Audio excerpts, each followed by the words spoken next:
பிதாவாகிய தேவனாலும் குமாரனாகிய இயேசு கிறிஸ்துவினாலும் உங்களுக்கு கிருபையும் சமாதானமும் உண்டாவதாக. நாம் கடவுளை தொழுவோம்.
ஜாதிகளே, எல்லாரும் கர்த்தரை துதியுங்கள். ஜனங்களே, எல்லாரும் அவரை போற்றுங்கள். இது கர்த்தர் உண்டு பண்ணின நாள், இதிலே களி கூர்ந்து மகிழ கடவோம். வாருங்கள், ஜெபம் செய்வோம். எங்களை அன்புடனும் ஒற்றுமையுடனும் வாழும்படி அழைத்த ஆத்துமநேசரே, உம்மை துதிக்கிறோம். கர்த்தருடைய அன்புக்கு தூரமாக வாழ்ந்த எங்களை இயேசு கிறிஸ்துவின் திரு இரத்தத்தால் சுத்திகரித்து தம்மோடு சேர்த்து கொண்ட தயவை நினைத்து உம்மை போற்றுகிறோம். இந்த தொழுகையிலும் தெய்வீக அன்பின் ஆழத்தையும் அகலத்தையும் நீளத்தையும் அறிந்து உணர ஆண்டவரை உறுதியாக பற்றி பிடித்து கொள்ள எங்களுக்கு கிருபை தாரும். கிருபையும் நீதியும் மனதுருக்கமும் உள்ள தேவன் இந்த ஆராதனையில் பங்கெடுக்கிற ஒவ்வொருவரையும் ஆசீர்வதியும். உம்முடைய சமூகத்திலே எங்களை தாழ்த்தி தருகிறோம், ஏற்றுக்கொள்ளும். இயேசு கிறிஸ்துவினுடைய பெயரில் கேட்கிறோம் நல்ல பிதாவே, ஆமென். ஆண்டவருடைய பரிசுத்த நாமத்தை நாம் மகிமைப்படுத்தும் வண்ணமாக ஞான பாடலிலே 237வது பாடலை பாடுவோம். நீரோடையை மான் வாஞ்சித்து கதரும் வண்ணமாய். 237வது பாடல்.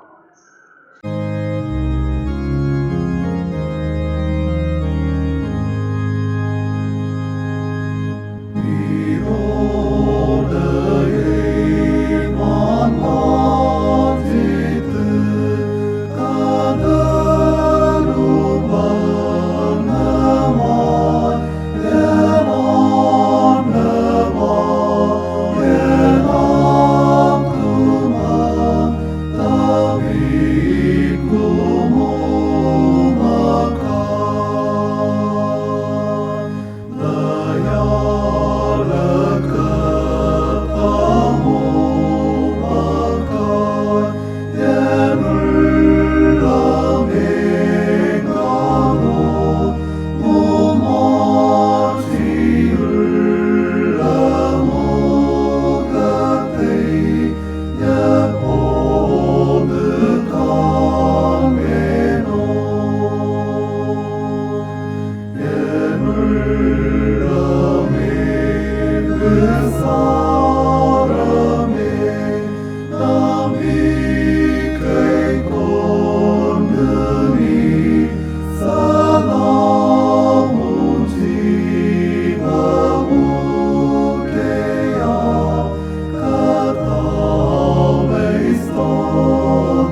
இந்த நாளுக்குரிய திருமுறை பகுதி பரிசுத்த யோவான் எழுதிய நற்செய்தி நூல் 15வது அதிகாரம் வசனங்கள் 11 முதல் 17 முடிய.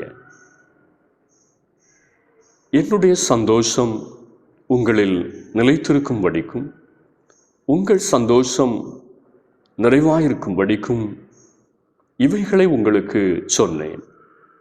நான் உங்களில் அன்பாயிருக்கிறது போல நீங்களும் ஒருவரில் ஒருவர் அன்பாயிருக்க வேண்டும் என்பதே என்னுடைய கற்பனையாயிருக்கிறது.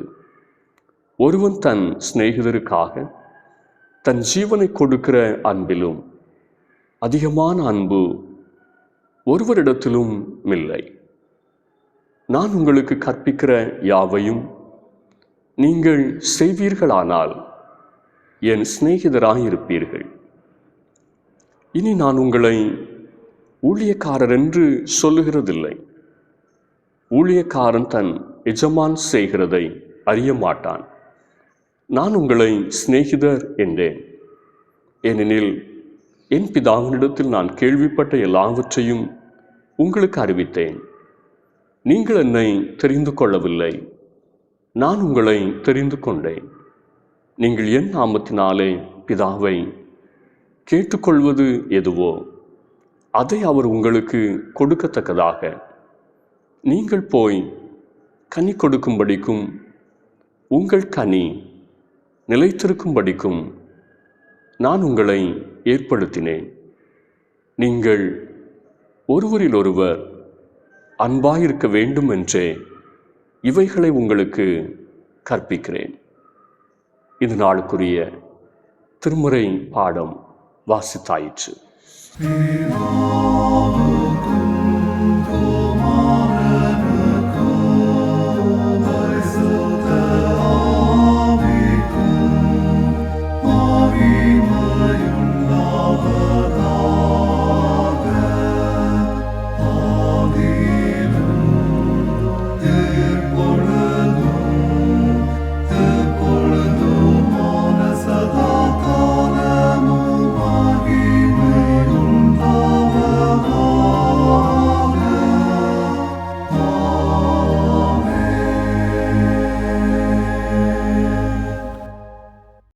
ஆண்டவருடைய வார்த்தை கேட்க நாம் ஆயத்தப்படும் வண்ணமாக வானமும் பூமியும் மலை பள்ளத்தாக்கும் வாழ்த்துமே ஆண்டவர் நல்லவர் என்கிற பாடலை பாடுவோம்.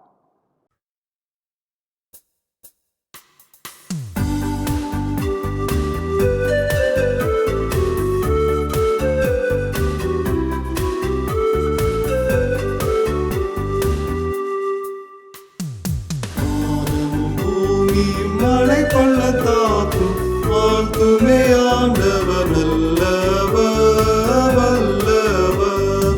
வானமும் பூமியும் மலை பள்ளத்தாக்கும் வாழ்த்துமே ஆண்டவர் நல்லவர் வல்லவர். சந்திர சூரியன் சகலமும் வணங்குதே, எந்த இதயமும் இன்பத்தால் பொங்குதே. சந்திர சூரியன் சகலமும் வணங்குதே, எந்த இதயமும் இன்பத்தால் பொங்குதே. குந்தனின் கிருபையை எண்ணவும் முடியாதே, தந்தையுமானவர் நல்லவர் வல்லவர். வானமும் பூமியும் மலை பள்ளத்தாக்கும் வாழ்த்துமே ஆண்டவர் நல்லவர் வல்லவர். பச்சை கம்பளமயல் பரமனை போற்றுதே, பறவை இனங்களும் பாடி துதிக்குதே. பச்சை கம்பளமயல் பரமனை போற்றுதே, பறவை இனங்களும் பாடி துதிக்குதே. பக்தரின் உள்ளங்கள் பரவசமடையுதே, பரிசுத்த ஆண்டவர் நல்லவர் வல்லவர். வானமும் பூமியும் மலை பள்ளத்தாக்கும் வாழ்த்துமே ஆண்டவர் நல்லவர் வல்லவர். உடல்நலம் பெற்றதால் உள்ளமும் பொங்குதே, கடல் போல காருண்யம் கண்டதால் கொள்ளுதே.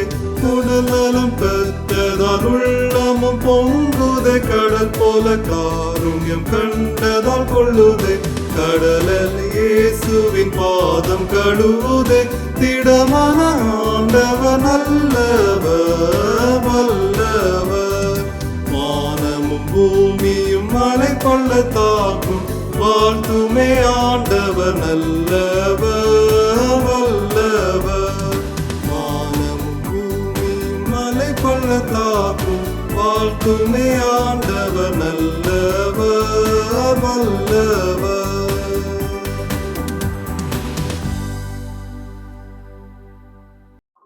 ஆசீர்வாதமான இந்த நாளுக்காக ஆண்டவரை ஸ்தோத்திரிப்போம். கர்த்தர் நம்மை ஆசீர்வதிப்பாராக. தியானத்திற்காக தெரிந்து கொண்ட திருமுறை வசனம் யோவான் நற்செய்தி நூல் 15வது அதிகாரத்தினுடைய 12வது வசனம். நான் உங்களில் அன்பாயிருக்கிறது போல நீங்களும் ஒருவரில் ஒருவர் அன்பாயிருக்க வேண்டும் என்பதே என்னுடைய கற்பனையாயிருக்கிறது. அன்பில் ஒன்றித்திருத்தல், யுனைடெட் இன் லவ் என்கிற தலைப்பில் இந்த நாளிலும் கர்த்தருடைய வார்த்தையை நாம் தியானிக்க ஆயத்தப்படுவோம். அன்பு செய்வதில் இயேசுவைப் போலவே இருங்கள் என்பது புதிய ஏற்பாடு நமக்கு தருகின்ற போதனையாகும். ஆண்டவர் இயேசு தம்மை பின்பற்றுகிற நம் ஒவ்வொருவருக்கும் தரும் முக்கியமான அழைப்பு, நான் உங்களில் அன்பாயிருக்கிறது போல நீங்களும் ஒருவரில் ஒருவர் அன்பாயிருக்க வேண்டும் என்பதே என்னுடைய கற்பனையாக இருக்கிறது. அன்பு செய்வதில் அவரைப் போல மாற நம்மை அழைக்கிறார். நாம் ஒருவருக்கொருவர் எவ்வளவு எப்படி அன்பு கூற வேண்டும் என்பதற்கு ஆண்டவர் இயேசு தன்னையே மாதிரியாக்குகிறார். ஆண்டவர் இயேசு நம் ஒவ்வொருவரோடும் ஆழமான அன்பின் பிணைப்பை கொண்டிருக்கிறார் என்பதை இந்த வேத வசனம் உறுதிப்படுத்துகிறது, தெளிவுபடுத்துகிறது. ஆண்டவர் மேல் நாம் அன்பாயிருக்கிறோமோ இல்லையோ, ஆனால் அவர் நம்மேல் அன்பாகவே இருக்கிறார். 1 யோவான் 4:8 சொல்லுகிறது, அன்பில்லாதவன் தேவனை அறியான், தேவன் அன்பாகவே இருக்கிறார். தேவனை நாம் எவ்வளவு அறிந்திருக்கிறோம் என்பதற்குரிய அளவுகோல் அன்புதான் என்பதை இந்த வசனம் நமக்கு சொல்லுகிறது. தேவனோடு நாம் எவ்வளவு நெருக்கமாக இருக்கிறோம், தேவன் நமக்குள் இருக்கிறாரா இல்லையா என்பதற்குரிய முக்கியமான அளவுகோல் நாம் பிறரிடத்தில் காண்பிக்கிற அன்பு மாத்திரமே என்று வேதம் சொல்லுகிறது. 1 யோவான் 4:12.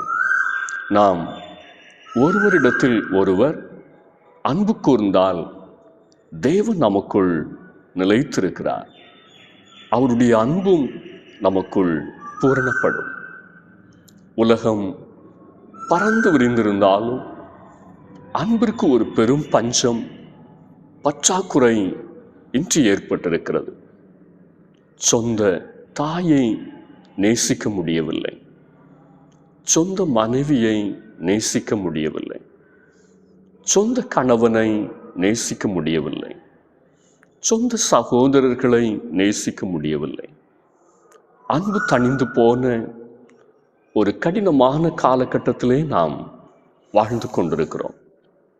இன்று பணத்துக்காக, பதவிக்காக, சொத்துக்காக, பெயருக்காக, புகழுக்காக, இச்சைகளுக்காக உண்மை அன்பை புறக்கணித்து சுயநலவாதிகளாக வாழ்வோர் எண்ணிக்கை அதிகரித்து கொண்டே இருக்கிறது.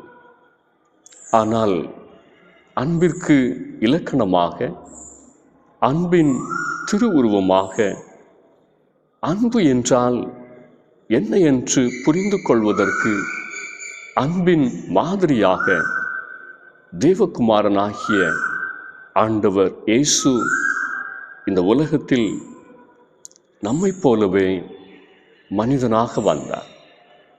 இயேசு கிறிஸ்துவின் அன்பு எப்படிப்பட்டது?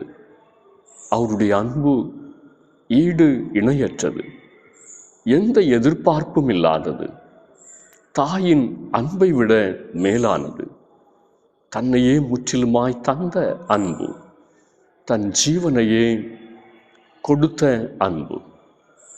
நீங்களும் நானும் கிறிஸ்துவின் அன்பில் ஒன்றித்திருப்போம். ஒருவரோடு ஒருவர் அன்பில் ஒன்றித்திருப்போம். அன்பில் ஒன்றித்திருக்க நாம் என்ன செய்ய வேண்டும்? முதலாவது வேதம் சொல்லுகிறது, நிதானத்தை கையாளுவோம். நிதானத்தை கையாளுவோம். 18வது வசனம், உலகம் உங்களை பகைத்தால் அது உங்களை பகைக்கிறதற்கு முன்னே என்னை பகைத்ததென்று அறியுங்கள்.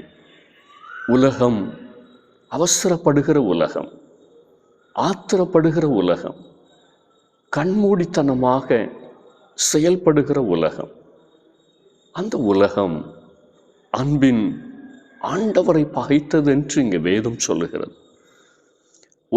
உலகம் அன்பின் ஆண்டவரை சிலுவையில் அறைந்தது. காரணம் அவசரம், ஆத்திரம், கண்மூடித்தனம், நிதானம் இல்லை. 1 கொரிந்தியர் 2:8 இவ்விதமாய் சொல்லுகிறது, அதை இப்பிரபஞ்சத்து பிரபுக்களில் ஒருவனும் அறியவில்லை. அறிந்தார்களானால் மகிமையின் கர்த்தரை அவர்கள் சிலுவையில் அறைய மாட்டார்களே. காயின் தன் சொந்த சகோதரனை அற்ப காரியத்திற்காக கொலை செய்தான். ஒரு அவசரம், ஆத்திரம், எரிச்சல் அன்பை, உறவை அழித்து போட்டது. அன்பில் ஒன்றித்திருக்க தேவ ஜனங்களாகிய நாம் நிதானத்தை கையாளுவோம். ஆண்டவர் இயேசுவை குறித்து வேதம் சொல்லுகிறது, ஏசாயா 53:7, அவர் நெருக்கப்பட்டும் ஒடுக்கப்பட்டும் இருந்தார், ஆனாலும் தம்முடைய வாயை அவர் திறக்கவில்லை. ஆண்டவர் இயேசுவே நமக்கு முன்மாதிரி. இன்றும் ஆண்டவர் நம் ஒவ்வொருவர் மேலும் பொறுமையும் நிதானமும் கொண்டிருக்கிறார். 2 பேதுரு 3:9 சொல்லுகிறது, ஒருவரும் கெட்டுப்போகாமல் எல்லாரும் மனம் திரும்ப வேண்டும் என்று விரும்பி நம்மேல் நீடிய பொறுமை உள்ளவராயிருக்கிறார். இன்று நாம் தப்பி பிழைத்து நிற்பதற்கு காரணம், செய்த பாவத்திற்கு தக்கதாய் தண்டிக்கப்படாமல் இருக்க காரணம் தேவனுடைய அன்பு. தேவன் நம்மேல் நிதானத்தை காண்பித்திருக்கிறார். நாமும் நிதானத்தை கையாளுவோம். எரிச்சல் வேண்டாம், அவசரம் வேண்டாம், ஆத்திரம் வேண்டாம். நிதானத்தை கையாளுவோம். 2வதாக நிறைவான வார்த்தைகளை பேசுவோம். யோவான் 15வது அதிகாரம் 15வது வசனம், நான் உங்களை சிநேகிதர் என்றேன், ஏனெனில் என் பிதாவினிடத்தில் நான் கேள்விப்பட்ட எல்லாவற்றையும் உங்களுக்கு அறிவித்தேன். அன்பில் ஒன்றித்திருக்க வேண்டுமானால் வார்த்தையில் நாம் கவனமாயிருக்க வேண்டும். நண்பர்கள் மனம் திறந்து பேசுவார்கள், நட்பாய் பேசுவார்கள். எந்த இடத்திலும் ஒருவரை ஒருவர் விட்டு கொடுக்க மாட்டார்கள். ஆண்டவர் இயேசு சொல்லுகிறார், நான் உங்களை சிநேகிதர் என்றேன். என் பிதாவினிடத்தில் நான் கேள்விப்பட்ட எல்லாவற்றையும் உங்களுக்கு அறிவித்தேன். வெட்டு ஒன்று துண்டு ரெண்டாக பேசுகிறவர்கள் உண்டு. நீதிமொழிகள் 12:18 சொல்லுகிறது, பட்டய குத்துக்கள் போல பேசுகிறவர்கள் உண்டு. ஞானமுள்ளவர்களுடைய நாவோ ஔஷதம் அல்லது அரும்மருந்து. நாம் அருமருந்தான வார்த்தைகளை பேச வேண்டும். 1 கொரிந்தியர் 1:10 பவுல் கொரிந்து சபைக்குள் நிலவி வந்த பிரிவினைகள், தர்க்கங்கள், கருத்து வேறுபாடுகள் நடுவில் அவர்களுக்கு சொன்ன ஒரு முக்கியமான ஆலோசனை, சகோதரரே, நீங்கள் எல்லாரும் ஒரே காரியத்தை பேசவும், பிரிவினைகள் இல்லாமல் ஏக மனதும் ஏக யோசனையும் உள்ளவர்களாய் சீர்பொருந்தி இருக்கவும் வேண்டுமென்று நம்முடைய கர்த்தராகிய இயேசு கிறிஸ்துவின் நாமத்தினாலே உங்களுக்கு புத்தி சொல்லுகிறேன் என்கிறார். அன்பு சொல்லிலும் செயலிலும் வெளிப்பட வேண்டும். வார்த்தைகள் சரியாக இருந்தால் அன்பு முறிவே வராது. இருதயத்தின் நிறைவினால் வாய் பேசும் என்று மத்தேயு 12:34 சொல்லுகிறது. ஆனால் பொல்லாத கணவனால் நலமானதை பேச முடியாது. பொல்லாத மனைவியால் கணவனோடு நலமானதை பேச முடியாது. இருதயத்தில் என்றோ வைத்த கசப்பு, எரிச்சல், வெறுப்பு வார்த்தைகளில் வெளிப்படும் போது அது அன்பை, நட்பை, உறவை அதிகமாக சேதப்படுத்தி விடுகிறது. கணவனோடு, மனைவியோடு, பிள்ளைகளோடு, உறவுகளோடு பேசும்போது அன்பான வார்த்தைகளை பேசி பழகுவோம். பவுல் கொரிந்து சபையை கடுமையாக எச்சரிக்க வேண்டிய சூழ்நிலைமையில் இருந்தாலும் 1 கொரிந்தியர் 1:10 சகோதரரே என்று பாசத்தோடு அன்போடு அழைத்து பேசுகிறார். நாமும் நிறைவான வார்த்தைகளை பேசுவோம்.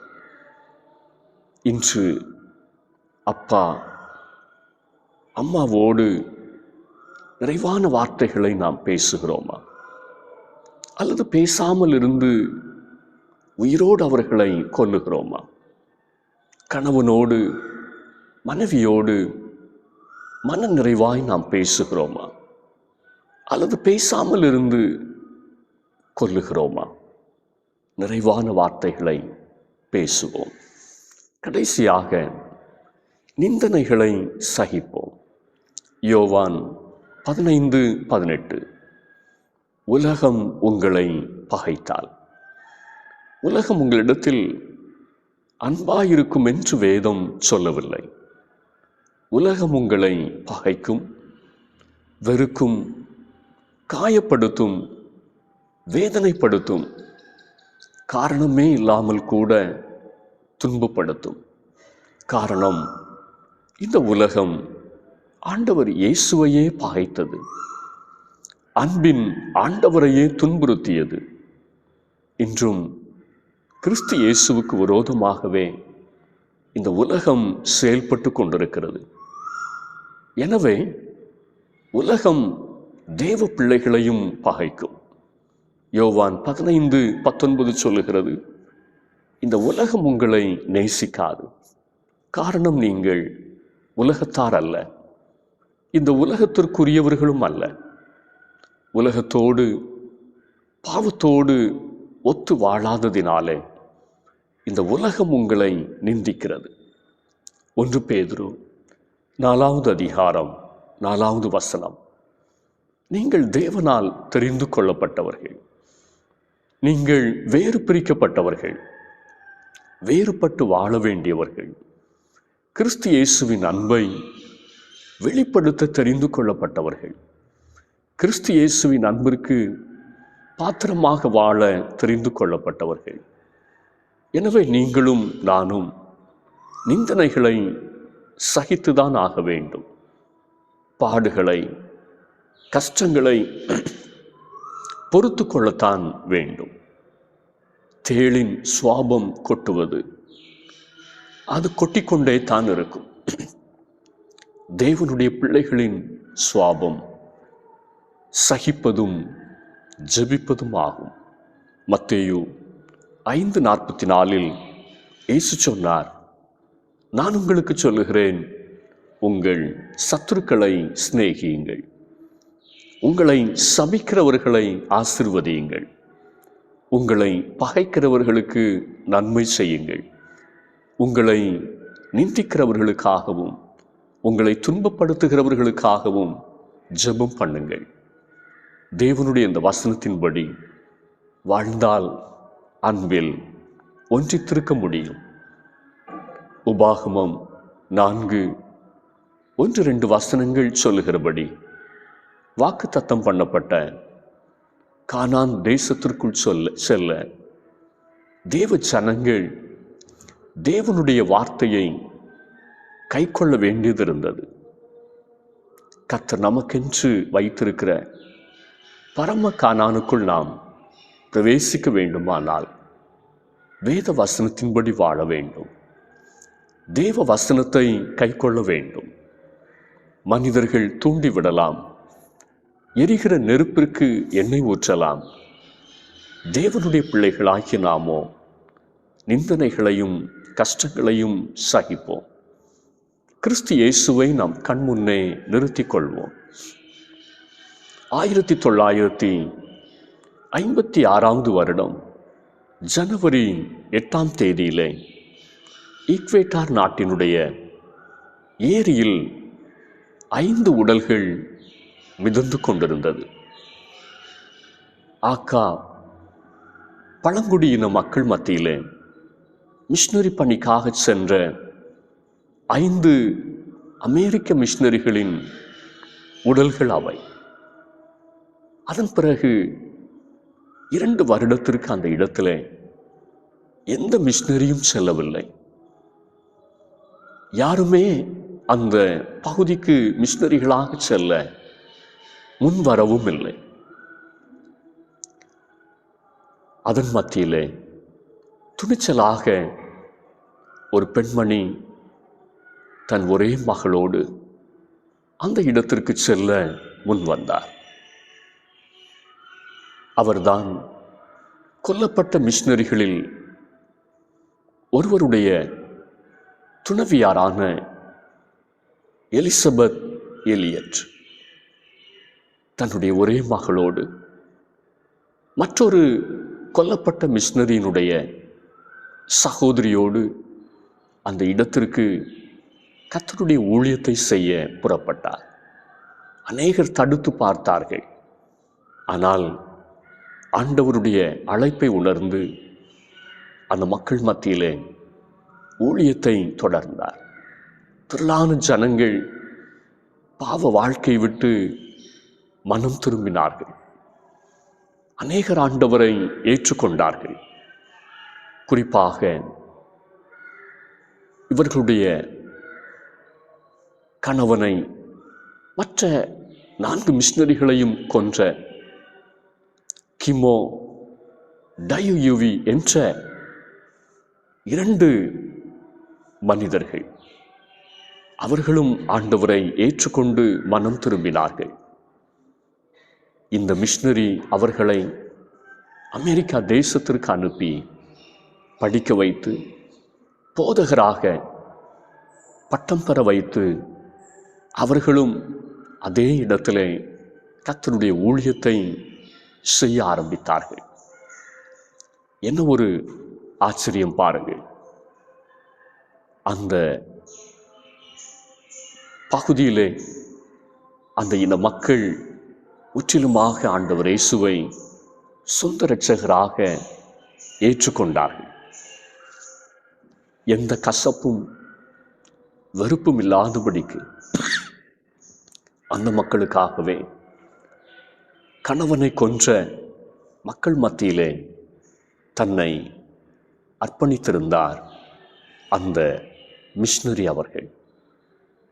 நம்முடைய ஆண்டவர் இயேசுவும் அன்பிலே பூரணப்பட்டவர், சர்க்குணர்.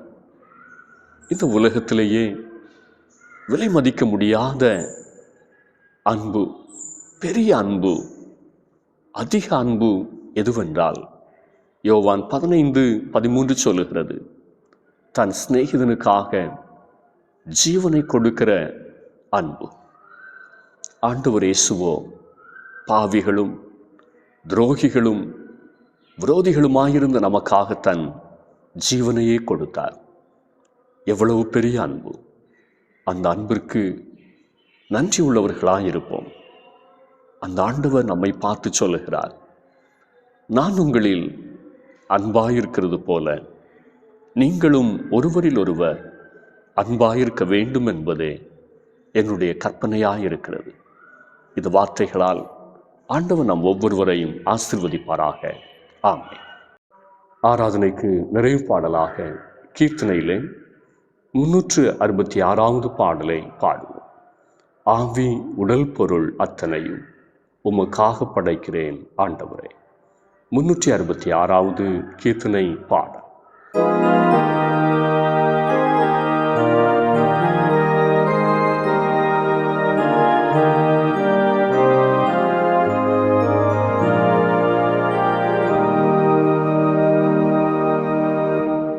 ஆவி உடல் பொருள்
ஜெபம் செய்வோம். மகா பரிசுத்தம் நிறைந்த எங்கள் அன்பின் நல்ல ஆண்டவரே, என்னில் நிலைத்திருங்கள், நானும் உங்களில் நிலைத்திருப்பேன் என்று சொன்னவரே, ஆண்டவருடைய அன்பிலே இணைந்திருக்கிற ஒரு அனுபவத்தை இந்த தொழுகையின் வழியாக சொந்தமாக்கிக் கொள்ள எங்களுக்கு கிருபை பாராட்டினதற்காக நாங்கள் உம்மை ஸ்தோத்திரிக்கிறோம். எந்த சூழ்நிலைமையிலும் எந்த இடத்திலும் ஆண்டவர் இயேசுவை போல நிதானத்தை கையாள்வதற்கு எங்களுக்கு உதவி செய்ய நாங்கள் ஜெபிக்கிறோம். அவசரப்பட்டு ஆத்திரப்பட்டு கண்மூடித்தனமாக எதையும் செய்யாதபடிக்கு நிதானத்தோடு ஒவ்வொரு காரியத்தையும் செய்து நிறைவேற்ற கர்த்தர் எங்களுக்கு உதவி செய்யும்.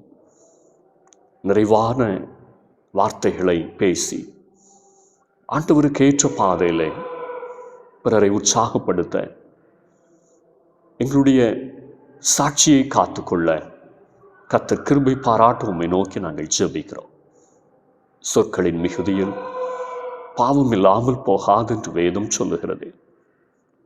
நாவடக்கத்தோடு தேவனுடைய நல்ல வார்த்தைகளை மாத்திரம் பேசி பிறரோடு எங்களுடைய அன்பை பகிர்ந்து கொள்வதற்கு கர்த்தர் கிருபை பாராட்ட உம்மை நோக்கி நாங்கள் ஜெபிக்கிறோம்.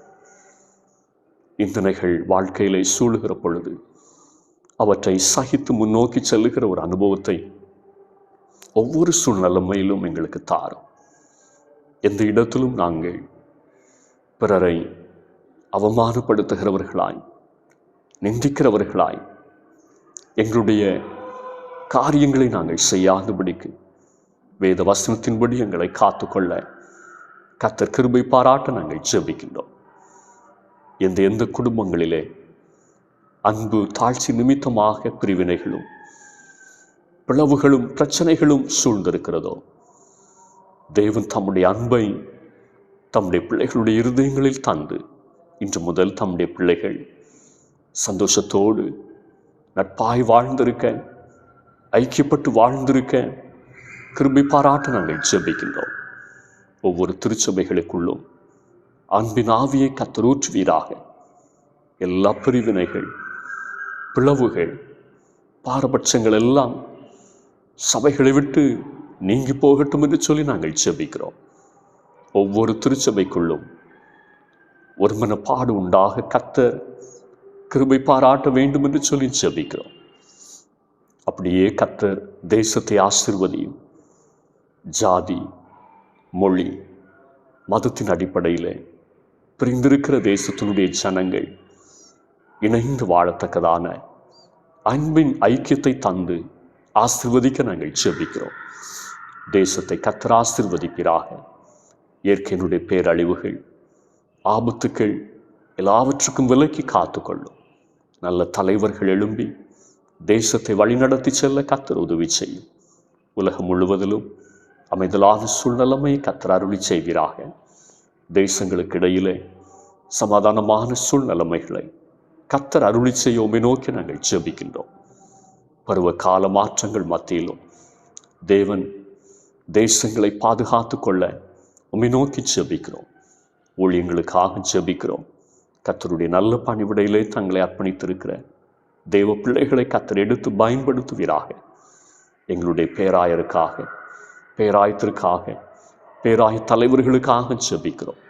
கர்த்தருக்கு முன்பாக நின்று இந்த பணிவிடையை செய்கிற பொழுது தேவனுடைய ஞானம், தேவனுடைய கரம் அவர்களை பலப்படுத்தட்டும் என்று சொல்லி நாங்கள் ஜெபிக்கின்றோம்.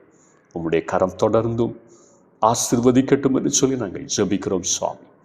மற்றெல்லா ஊழியங்களுக்காக நாங்கள் ஜெபிக்கிறோம். கர்த்தர் ஆசீர்வதிப்பீராக. திருச்சபையினுடைய ஊழியங்களையும் கர்த்தர் ஆசீர்வதி. இந்த வருஷத்தினுடைய துவக்கம் முதல் நிறைவு மட்டும் எல்லா ஊழியங்களிலும் கர்த்தருடைய மகிமை வெளிப்படட்டும் என்று சொல்லி நாங்கள் ஜெபிக்கிறோம். தேவை உள்ளவர்களை கர்த்தர் கண்ணோக்கி பார். குடும்பங்களிலே கடன் பாரங்களோடும் பண நெருக்கடிகளோடும் இருக்கிறவர்கள் உண்டு. தேவைகளை கர்த்தர் சந்திப்பீராக. நீரே குடும்பங்களிலே தம்முடைய பிள்ளைகள் நேர்த்தியாக வாழ்வதற்கேற்ற ஆலோசனைகளை தந்து நடத்த நாங்கள் ஜெபிக்கிறோம். ஒவ்வொரு குடும்பத்தையும் கர்த்தர் கண்ணோக்கி பார். படிக்கிற பிள்ளைகள் உண்டு. இந்த கல்வி ஆண்டிலும் ஞான நன்மைகளால் கர்த்தர் நிறைத்தருளும். நல்ல மதிப்பெண்களோடு கூட வெற்றி பெறத்தக்கதாக ஒவ்வொரு பிள்ளைகளுக்கும் தம்முடைய ஞானத்தை அருளி செய்ய நாங்கள் ஜெபிக்கிறோம். தூர இடங்களிலே நின்று வேலைகளை செய்கிறவர்கள், பிரயாசப்படுகிறவர்கள் ஒவ்வொருவரையும் கர்த்தர் நினைந்தருளும். வெளிநாடுகளில் இருக்கிற குடும்பங்களையும் கரங்களிலே தந்து ஜெபிக்கிறோம். எங்கிருந்தாலும் குடும்பமாக இருக்கிற இடத்திலே தம்முடைய பிள்ளைகள் வாழ்ந்து சுகமாயிருக்க கர்த்தர் உதவி செய்வீராக. அன்றாடம் கூலி வேலைக்கு செல்கின்றவர்கள், தொழில் காரியங்களை செய்கிறவர்கள், அரசாங்கத்திலும் தனியார் ஸ்தாபனங்களிலும் பணி செய்கிறவர்கள் ஒவ்வொருவரையும் கர்த்தர் நினைந்தருளும். பணி பொறுப்புகளிலே உண்மையோடும் உத்தமத்தோடும் தங்களுடைய பணிவிடை நிறைவேற்ற கர்த்தர் உதவி செய்ய நாங்கள் ஜெபிக்கிறோம். குழந்தை பாக்கியத்திற்காக ஜெபித்து காத்திருக்கக்கூடியவர்கள் ஒவ்வொருவரையும் நினைத்தருளும். திருமண வாழ்வுக்காக காத்திருக்கிறவர்களை கர்த்தர் நினைந்தருளும். நீரே ஆசீர்வதியும். இன்னமும் என்னென்ன நன்மைகளுக்காய் எதிர்பார்ப்போடு இருக்கிறார்களோ கர்த்தர் ஒவ்வொருவரையும் நினைந்து ஆசீர்வதிக்க ஜெபிக்கிறோம். வேலை வாய்ப்புக்காய் காத்திருக்கிற தம்முடைய பிள்ளைகளோடு நம்முடைய கிருபை தங்கி இருக்கட்டும். நல்ல வேலை வாய்ப்புகளை கொடுத்து ஆசீர்வதிக்க ஜெபிக்கிறோம். எங்களையே தேவ சமூகத்திலே தாழ்த்துகிறோம். ஏற்றுக்கொள்ளும். இயேசுவினுடைய பேரில் கேட்கிறோம் நல்ல பிதாவே, ஆமென்.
நம்முடைய ஆண்டவராகிய இயேசு கிறிஸ்துவின் கிருபையும் பிதாவாகிய தேவனுடைய அன்பும் பரிசுத்த ஆவியினுடைய ஐக்கியமும் சிநேகமும் நம் அனைவரோடும் இன்றுமென்றும் சதா காலங்களிலும் நிறைவாய் தங்கியிருப்பதாக.